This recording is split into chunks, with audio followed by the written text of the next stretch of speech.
Akkam jirtu kabajamtoota daawwattoota keenya Faanaa Media Corporation Television Faanaa sagantaa afaan Oromoorraati kun qophii keenya Simbooti. Qophii keenya Simboo har'aatiin egaa magaalaa Adaamaa keessatti argamna. Magaalaa Adaamaatti maaliif argamtan yoo nu jettan immoo hurka uumamaa bokkuu isin daawwachiisuu fi hurka uumamaa kanaatiin faayidaawwan garaagaraa namoonni akka argatan odeeffannee dhufne waan ta'eef kana isinitti agarsiisuuf har'a qophii keenya Simbootiin isin biraan geenya. Hurki kun egaa faayidaawwan garaagaraa akka qabu odeeffannee dhufne keessattuu faayidaa fayyaatiin yookiin immoo hurka kana ulachuudhaan namoonni faayidaawwan garaagaraa qaama isaaniitiif akka argatan odeeffanneerra namni na daawwachiisanis keessatti na eegaa jiru nu waliin turan affeerraa keenya kabajaatti. Nagaa jirtu akkam? Fayyuma?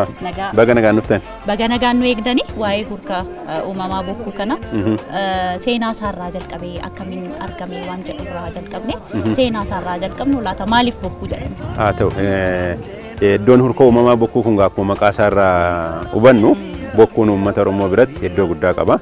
San bira dabree uumama ta'uusaa Oromoof uumamni walitti dhufeenya isaan qaban asirraa hubachuun ni danda'ama jechuudha.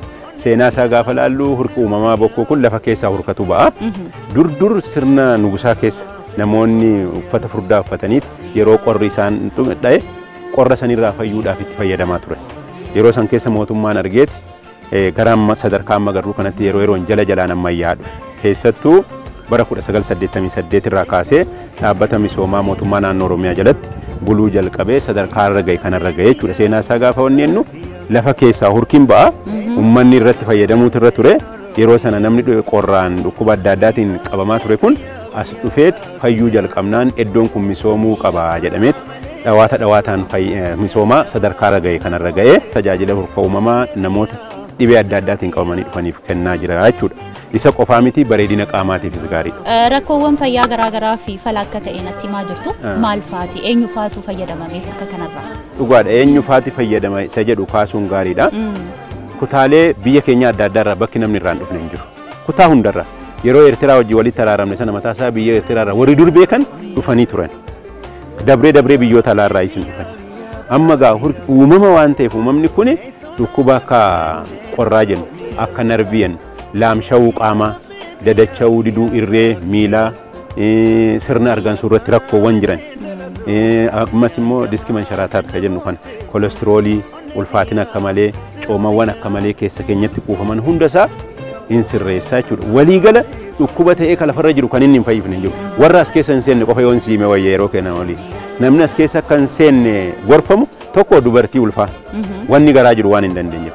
Lammeeffaa nama dhawannaa honneessaa dhukkubni honnee sadarkaa duraarra ka jiru hin fayyisa. Ka sadarkaa hamaarra garuu owwa sana waan hin dandeenyeef jara kana lameen qofa achi keessa hin seenne. Miidhaginaafis fayyaafis fayyaadhaafis dhiibbaa dhiigaan sirreessaa sukkaara hin sirreessaa wantumtinni hin fayyifne hin jiru jechuudha. Kana biraa namoonni as dhufanii guyyaan fayyaa jiru giddu galeessaan naannoo nama 150 hanga 200 guyyaadhaan as dhufaa jira jechuudha. Iddoowwan garaagaraa akka jiran sila natti himaa turtanii daawwachuu ayeekana? Daawwan. Ayyee galatooma. Eessaa jalqaba? Jalqabaas akkuma dura siin jedhe namni baay'een tajaajila wallaansaa kennina waan ta'eef kutaan kun kutaa wallaansa duraati. Ogeessa qabna, hakiima tokko qabna. Sababiin isaa namoonni yeroo tokko dhukkubsatanii qoricha fudhatanii mana hakiimaa deemanii kan dhufan waan jiraniif hakiimni qabnu kun professionaalii karaa ammayyaawaa ta'een immoo nama akkamiitu kana fudhachuu qaba. Dhiibbaan dhiigaa isaa sadarkaa kamirra jira? Rakkoo hamaarra jira moo yoo fayyadame gaariidha moo gaarii miteettee asitti fudhatteeti ilaaltee itti dhiyeenyaan immoo nama baay'ee dhukkubusan yoo marfees qabatee dhufe marfee sanis hin waraanti. Qorichas yoo jiraate qoricha sanis akkasitti tajaajila wallaansa duraa asitti hin kennina jechuudha. Saayinsiin maal jedha? Saayinsiin ammayyaa waa'ee hurka kanaa maal jedha laata? Qindoominaan hojjechuu keessattuu. Dhugaadha. Kana akkuma tikaafte yuunivarsiitii Adaamaa akka qoratu gooneera. Waan owwu qofaaf nama dafkisiisee nama fayyisamu maalii waan jedhu sana ilaalchifneera. Achi keessatti fuudhanii laaboraatooriin ilaalanii owwa ta'uusaa qofa osoo hin ta'in albuudota garaagaraa qaama namaatiif gaarii ta'an seelota namaa ka du'an ka dadhaban deebisee ka kakaasu hidda dhiiga namaa kana keessatti nyaanni nyaannu kolestirooliin adda addaa ka cufe deebisee isa sana banee akka kakaasu keessaa banu albuudonni adda addaa ayireenoonni kaalsheemiin baayikaarboneetiin adda addaa achi keessa akka jiran ilaalameeti jira jechuudha. Kanaaf saayinsiin mirkanaadha. Mirkanaadha. Hanga fayyadamuu qaban of eeggannoodhaan fayyadamnaan fayyaa namaatiif sirrii akka ta'e sirriitti qoratamee jira jechuudha. Hayyee galatooma kutaa sittaanu talee. Itti aansinee immoo akkuma sii kaasee tajaajila maasaajii sin qabna siin jedhee jira. Asitti urka keessaa ba'anii urka sana keessaa immoo tajaajila biraa sukkuumamuu barbaanna. Ani qaamni koo baay'ee miidhameera warra jedhu ogeessota sadarkaa isaanii eeggatanii fi qulqullina qabaniin kutaa maasaajii as keessatti dhufaniiti sukkuumamu jechuudha. Tajaajila argatu jechuudha. Kutaa tajaajila sukkuumaa yookiin maasaajii jennu waan ta'eef keessa seennee ilaaluu dandeenya kutaan. Asitti tajaajila akkamii faatu kennama mee borakkas? Asitti tajaajila sukkuumaatu kennama. Amma urka keessa gaafa seennu urki kuni keessattuu hidda dhiiga namaa kana keessatti warra cufame kana banamitiire akka carraa ta'ee urka kan amma fuula keenyaan baay'eetti dhiyaachuu hin dandeenyu.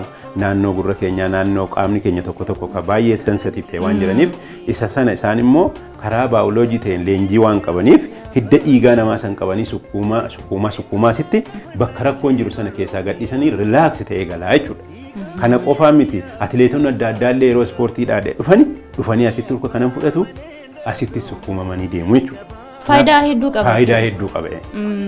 Hojjettoota meeqa qabdu laata keessattuu carraa hojii uumuutiin wal qabate faayidaa inni qabu? Carraa hojii uumuu wajjin wal qabate akkaataa caasaa qoratameetiin naannoo nama 100 olii barbaada. Ammatti garuu naannoo hojjetaa 50 qaba. Keessattuu amma bakka akkanaa kun warri obsa qaban nama tajaajiluu danda'an dubartoota koorniyaa dileessuu keessatti illee baay'ee xiyyeeffannoo kennineeti kan hojjechaa jirru. Warri dhiiraa naannoo nama 20ti, dubartoonni naannoo 30-29 ta'anidha. Kanaaf dubartoota baay'inaan qabna. Iddoo hurkaa dhimmatti dhufneef haalaallu. Amma egaa mana sukkuumaa yookiin maasaajii ilaallee jirra. Amma immoo gara mana tajaajila hurka uumamaatti jira waan ta'eef seennee san ilaaluu daawwachuu dandeenya jechuudha. Hayyee maal tajaajila kam faatu kennamame as keessa? As keessatti amma tajaajila hurka uumamaati akkuma siin jedhe. Namoota dhukkuba adda addaatiin qabamanii dhufan yookiin immoo bareedina qaamaatiif ulfina ofirraa hir'isuudhaaf kilostiroolii maal kan of keessaa fayyaa isaanii dursanii eeggachuuf illee warri dhufan as keessa seenaniiti hurka kana fudhatanii dafki keessaa dhukkuba waan ta'e keessaa baachuudha. Dubartoonni qobaatti dhiironni qobaatti tajaajila argatu jechuudha. Keessattuu egaa tajaajiloota garaagaraa akka kennamu natti himaa turtanii beeksisuu keessatti hawwata turizimii taasifachuu keessatti akkasumas immoo fayyaadhaaf gumaachinni gumaachuu baay'ee olaanaa akka ta'e natti himaa turtanii hospitaalota wajjin hojjechuu qindoominaan hojjechuu irratti maal fakkaatu laata? Jalqabbiin hin jira. Amma buufatoota fayyaa naannoo keenya jira waliin amma yeroo tokko poolii wajjin warri wal qabatan warri daa'imman umurii malee laamshaanii dhufanii jiru. Warra akkasii sana buufata fayyaa naannoo keenya aanaa keenya keessa jiru waliin mallattoon akkasii as dhufe taanaan dabarsinee isaaniif kennina hanga Finfinnee deebisanii isaanii immoo yaalsisu jechuudha. Kanaaf hanga danda'ame wal qunnamtiidhaan wal hubannaadhaan waliin hojjetamaa jira.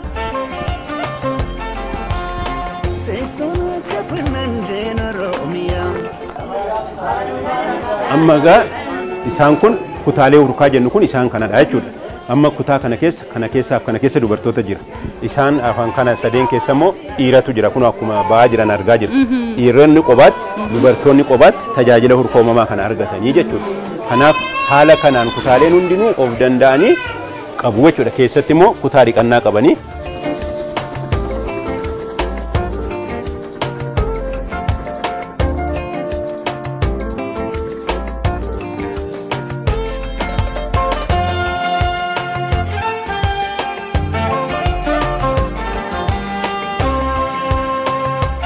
Ani maqaan kiyya barsiisaa Kabbada Raggaasaa jedhama.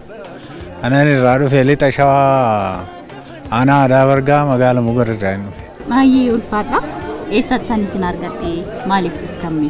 Ani wanti dhufee fi har'a qofaa miti anan dhufe. Dura mucaan kiyya eer diraaftii rukutee ture Moonaa Kabbada jedhan.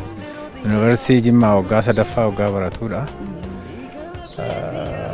Mana yaalaa baay'eetti geechee ture. Nadidee akka namaa akka tasaa namni asitti bakka akkasiitiin naqimee hurka bokkuutiin jedhanii fidee dhufe asitti naaf fayyise. Anis na yaadadhe. Mucaan kee asitti fayyisaa yaadadhe. Na dhufee waggaan as dhufu na qabanii dhufanii bultii 9 as ture fayyeen gale. Kabbaba Kusoo. Eessa dhuftan? Amborraa. Hedduu galatooma. Maaliif dhuftan garan? Naa dhukkubnaan dhufe. Naa dhukkubee amma immoo itti fayyaan jira. Maal keessan isin dhukkubee hagam isinirra ture sirriitti naa kaasaame? Aga waggaa lamaan irra ture na dhukkubnaan itti jabeessinaan dhufe. Amma xiqqoo natti fayyee dhagni koo natti dhaga'amaa jira. Fayyaan jira amma qulqullaa'ee galadhiin taa'ee bakka. Malee fayyee natti fureera. Eessaa dhageessan waa'ee furka kanaa eessaa dhageessan akkamiin dhuftamne? Adaama mana yaalaa dhufnee jira jennaan as dabarree dhufe. Akkasitti dhufne nuti dhagge. Amma argasiin fayyina koo argadhee mana yaalaa caala naa fayyeera. Kutaa ka waliinii sana ilaallee jirra. Garan ammoo kutaa VIP akkuma dura siin jedhe sadarkaa waan jiruuf namoonni immoo xiqqoo galii fooyyee qaban asirratti fayyadamu.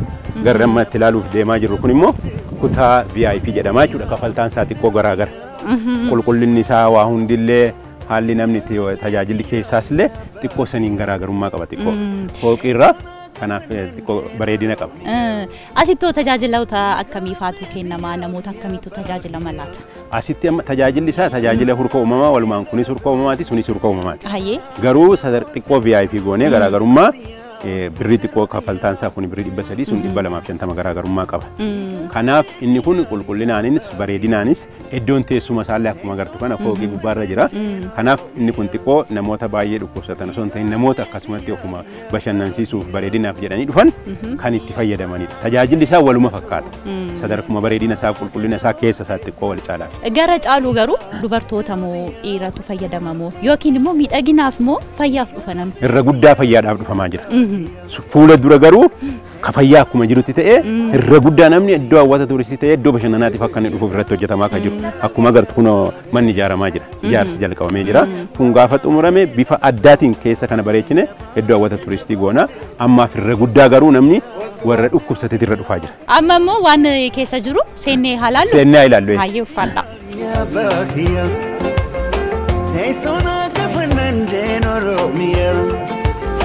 Igala fetiya biya bahiya mi abba manendalato yanka bakana boseto. Dhiironni keessaa ba'aa jiru amma dabareen kun akkuma agartu dabaree dhiiraadha. Namni tokko daqiiqaa 45 ol keessa turuu hin qabu. Amma kun dhiirotatti fayyadamee keessaa ba'aa jira jechuudha. Kanadha kutichi. Kutaan VIP namoonni as keessatti dhiqatu jechuudha. Namoonni kana keessa seenanii dhiqatu asitti haara galfatu jechuudha. Seera qabaa laata? Seera qabee yeroo dhiirri seenu dabaree dhiiraatiin dhiira dabaree dubartootaati daqiiqaa 45 qofa akka keessa fayyadamuu danda'a. Lammaffaa dhadhaa dibatanii seenuun hin danda'amu waan foolii qabu. Fooliin isaan dabala waan ta'eef. Sadaffaa kophee duudaa ta'e kaalsii kophee uffatanii hin seenan. Silipperii qofaan seenu hanga danda'ame immoo quumxaadhaan akka seenan qullaa kan taane safuu qabnanii damban Oromoo kun quumxaa baay'ee haphite uffatanii akka seenan gorsinaa jechuudha. Akka mijatutti. Akka mijatutti. Baay'ee bareeda.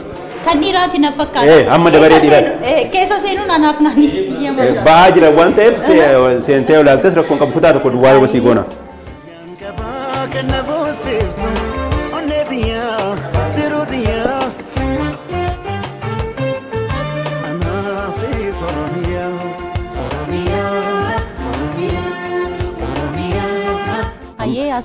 Amma kun kutaa ciisichaa kutaa VIP ka jennudha. Sadarkaa isaa kan eeggate qulqullinaanis bishaan mana fincaanii AC gaa qaba jechuudha. Waan baay'ee qaba. Bakka kana immoo bakka namoonni itti haara galfatanidha. Magaa kutaan ciisichaa keenya kana fakkaata jechuudha. Kutaan VIP kutaan ciisichaa. Maal faatu ta'a yookiin immoo tajaajila akkamii faatu kennama laata as keessa? As keessatti gaama kun tokkoffaa manni ciisichaa sadarkaa isaa eeggatedha. Tajaajila shaaworii ittiin dhiqannaa of keessaa qaba. Mana fincaanii of keessaa qaba. Akkasumas qulqullinni isaallee sadarkaa isaa kan eeggatedha jechuudha. Manneen ciisichaa kaan waliin garaagarummaa guddaa qaba. Iddoon aara galfii kun jiraachuun isaa tajaajilamtootaaf faayidaa akkamii qaba? Keessattuu amma gara fuula duraattis immoo wantoonni akkasii babal'achuu qabu waan ta'eef namni dhibamu tokkos yookiin immoo nama immoo dhibamaa sana wajjin turus bakki aadaa galfiin barbaachisaa waan ta'eef faayidaa akkamii qabame? Dhugaadha amma namoonni biyya adda addaatti dhufanii magaalaa Adaamaarraa konkolaataa keenyaanis haa ta'u isaaniitiin erga dhufanii booda akkuma agarre duratti ilaalaa turte urgi kun nama dadhabsiisa. Anaafatu amma dadhabnee jirra. Kanaaf yoo dadhabe namni bakka itti boqotu bakka itti haara galfatu yoo hin qabaatiin as turuu hin danda'u. Dhukkubni nama dhukkubu kun guyyaa takkaan kan nama qabe miti. Nuti yaa'u biyyeessa keessa waan jirruuf malee suuta nu dhukkubeeti booda nu laafisisee jechuudha. Fayyisuufillee hanga nu qabe sanas turuu baatu guyyaa namatti fudhata. Yeroo nama dhukkubu immoo obsa nama dhoowwa. Obsa nama dhoowwa. Kanaaf namni qe'ee ofii maatii ofii dhiisee birrii ofii mana kiimaatti fixeeti kan jibbaataa dhufa waan ta'eef bakka inni itti haara galfatee itti xiqqoo injooy jedhee godhee waan isatti tolu tajaajila sirrii waan argatiin aaree deeme taanaan immoo fayyaa dhabaa jechuudha. Kanaaf inni kun kanarraa muuxannoo guddaa arganne duras yaaduma namoonni nu kennan irraa kana jaarre amma fuulduraaf immoo kana caalaa babal'isuuf karoorfannee jirra jechuudha. Kanarratti ilaalle. Kutaa meeqatu jira? Kuni kutaa jala kutaa 16 gubbaan dabbaan dabrii tokkoffaa kutaa 16 waliigala kutaa VIP kun kutaa 32 qabna. Kutaa giddugaleessaa immoo 18 qabna. Itti aansee immoo warra galii gadaanaa qabaniif immoo kutaa 14 qobaatti qopheessinee jirra. Waliigala kutaa 64 qabna jechuudha siree mana ciisichaa. Kanas akkuma duratti jedhe dachaadhaan guddisuudhaaf yeroo gabaabaa keessatti amma dura rakkoon keenya inni guddaan bishaan ture, daandii ture, mana ciisichaa ture. Daandii bulchiinsi magaalaa Adaamaa nu suphaa jira, nu hojjetaa jira. Bishaan bootteedhaan fidaa jirra. Mana ciisichaa rakkoo ture kana piraayoriitii kenninee dursa kenninee fi kana jaarre. Amma immoo rakkoon biraa kan hin furamin maali? Mana nyaataati. Manni 60 ijaaramaa jira. Manni urkaas immoo ammayyeessaa jira. Isa kana gaafa findhee booda fedhiin namaa daangaa hin qabu miti ittuma dabalaa deema. Namni gaafa dachaadhaan daballanne tajaajila kenninu dachaadhaan daballaa wantoota tajaajila saniif barbaachisanis dachaadhaan dabalaa waan deemnuuf kutaa ciisichaas kana caalaa dachaadhaan dabaluudhaaf karoorfamee qophiirra jira marsaa lammaffaatti fufaa jechuudha. Obbo Raggaasaanii yeroo keessaniif hedduu galatoomaa yaada baay'ee bal'aanaa kennitanii waan hedduus na daawwachiisaa turtanii hedduu ulfaadhaa jechuun barbaada yeroo keessaniif. Natillee galatoomii fayyaa ta'e baay'ee isin jaallanna warra faana. Tolee galatooma.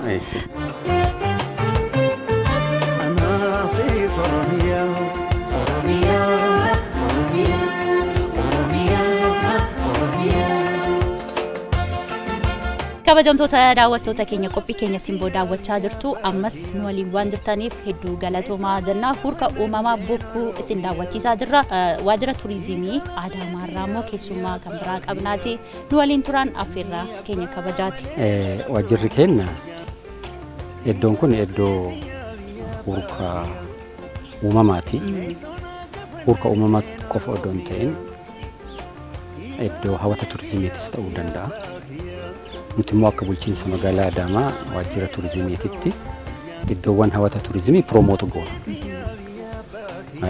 Dhaabbilee turizimii akkuma jajjabeessinu iddoowwan hawwata turizimii ta'e turist destination kan jennu kanneen ni jajjabeessina.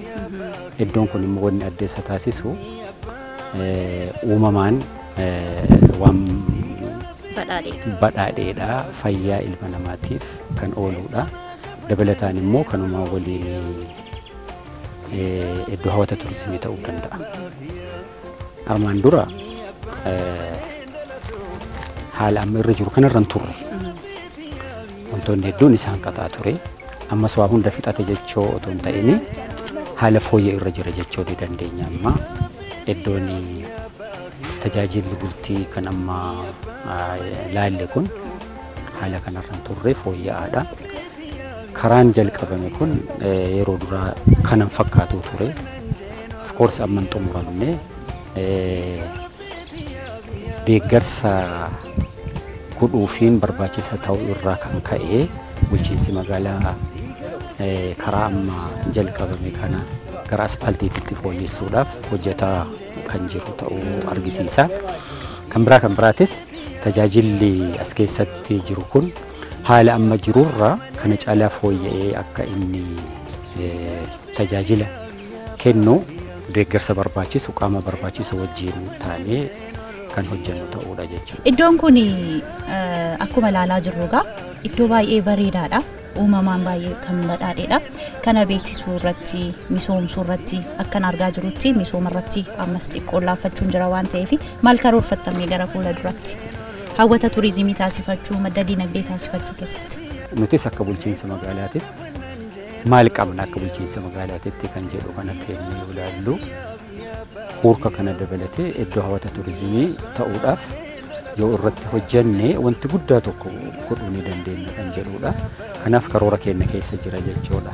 Bara baraan qaama barbaachisu wajjin of course nuti promote goona haa ta'u immoo rakkoo inni qabu waan inni fakkaatu kana fuunee qaama barbaachisu wajjin argisiifne irraa saaqneetu uummatatti argisiifna jechuudha.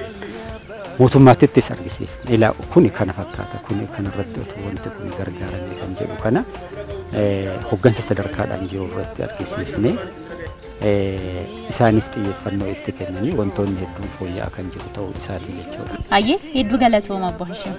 Hedduu galatooma isinillee baay'ee isin galatooma. Hayyee ulfaadha. Kabajamtoota daawwattoota keenya Faanaa Miidiyaa Korporeeshin Televezyiinii Faanaa sagantaa afaan Oromoo irratti qophii keenya simboo daawwachaa turtanii qophii keenya simboo har'aatiin egaa hurka uumamaa bokkuu isin daawwachiisaa turre tajaajilamtoota irraas fayyaa akka argatan yookiin immoo kan dhibamanii turanii garana dhufuudhaanii fayyaa isaaniitti akka deebi'an hedduu nutti himaa jiru turanii akkasumas immoo obbo Raggaa isaanii tajaajiloota as keessatti kennamanis nutti agarsiisaa turanii waan hedduu irraa hubattaniitu jennee abdanna. Oromiyaan egaa qabeenya uumamaa hedduu qabdi. Qabeenya uumamaa kanammoo misoomsuudhaanii hawwata turizimii taasifachuu akkasumas immoo fayyaa fi miidhagina ofii eeggachuunis hin danda'ama waan ta'eef kun waan gaariidha jenna kabajamtoota daawwattoota keenya. Teessoon gafannan jeen Oromiyaa Igala fetiyaa biyya baakiyyaa Ni abbaa malee dhalatu